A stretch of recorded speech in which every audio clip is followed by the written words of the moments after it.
Naging matagumpay daw ang operasyon ni JC. Kailangan lang daw nito ng sapat na pahinga hanggang sa maghilom ang sugat nito mula sa operasyon.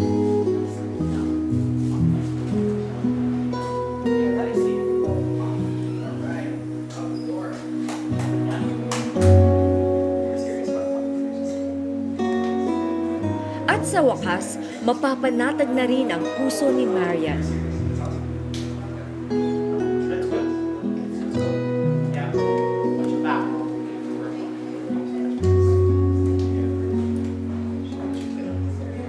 Foot first ulit.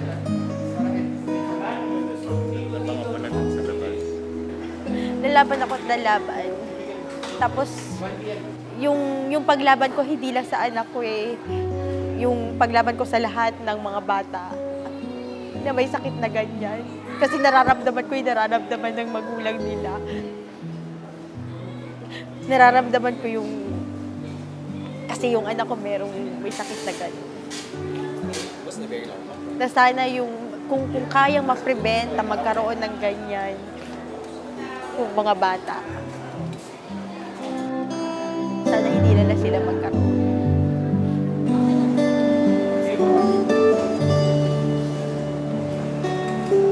Nelson, how much Lasix you get? Lasix.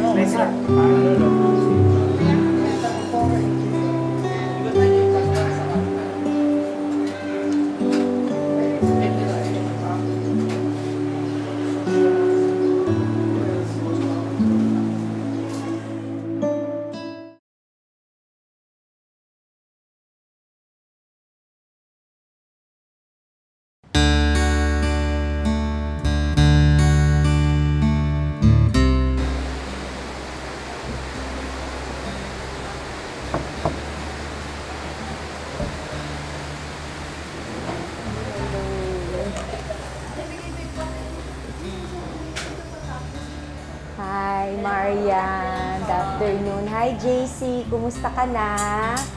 Ha? Anong pakiramdam mo? Malakas ka na? Ha? Nakakalaro ka na? Oh, walang masakit sa'yo? Ha? Pag umihiga lang po. Pag humihiga lang. Pero pag naglalaro, hindi. Oh, hindi. Nakakakain ka na. So, nakakahinga ka na mabuti? Okay naman? Masaya ring ibinalita sa akin ni Marian ang naging resulta ng kanyang operasyon. Kumusta na? Kumusta yung operasyon niya? After operation, yung progress niya okay naman po. Talagang kinabukasan, naglakad na agad siya. Tapos nakipaglaro na siya sa mga doctor niya at saka sa mga nurses niya. So yung improvement niya talagang makikita mo. Even though yung operation, sabi nga ni Dr. Carl, yun yung pinakamahirap na operasyon na ginawa niya. Sa apat na mga nauna, yung number 1 case yung pinakamahirap.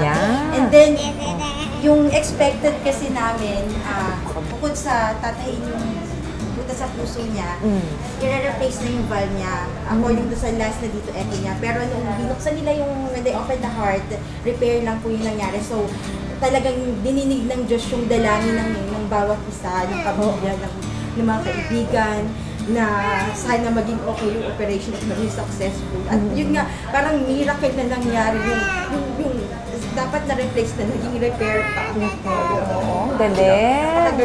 Ang galing.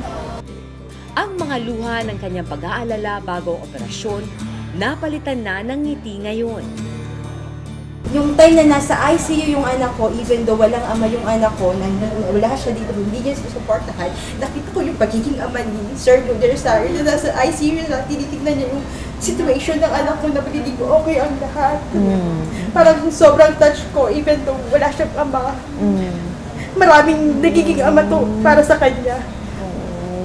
Naramdaman naman niya yung ano mo. Oo. Okay yung mami mo. Happy-happy lang siya. No? Happy-happy na successful. Sobrang happy po talaga po sa successful operation.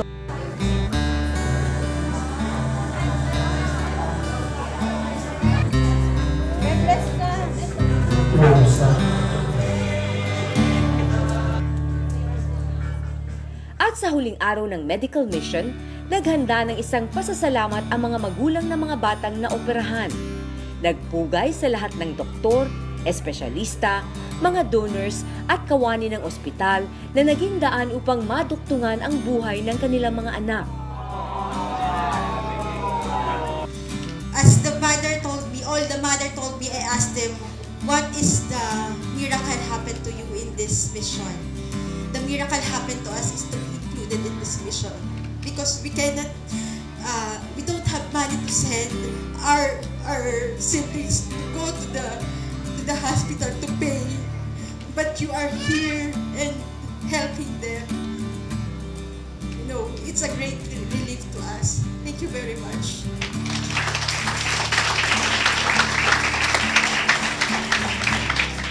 Instead of going to the beach or some resort, you come here to operate on children. Exactly. I mean, and you know, most of us have families and that stay home, and so for us, it's basically the love of what we do, the love of children, and we just enjoy being able to help others. So it really helps. It makes it easier when we go back to work to do the work that we do. Why are you doing this? For the love of children. And every child deserves to have a healthy heart. How do you feel now that you see the kids running around?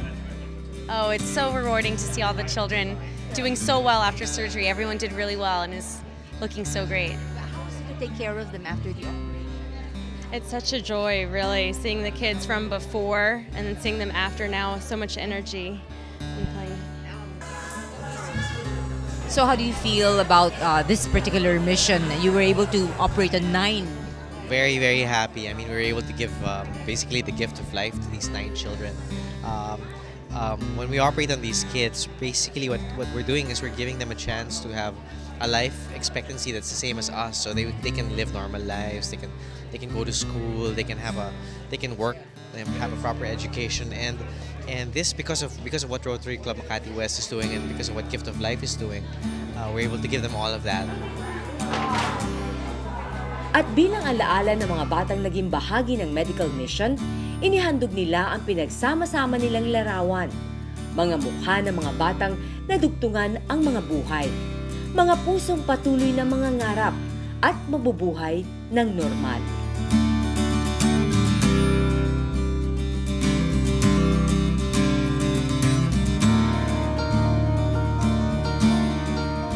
Ika nga ng ilan, mahal ang magkasakit sa Pilipinas. Pero hindi sana mangyayari ito kung sapat ang pagsasanay ng mga doktor at ang mga kagamitang pangmedikal upang magsagawa ng mas marami pang operasyon.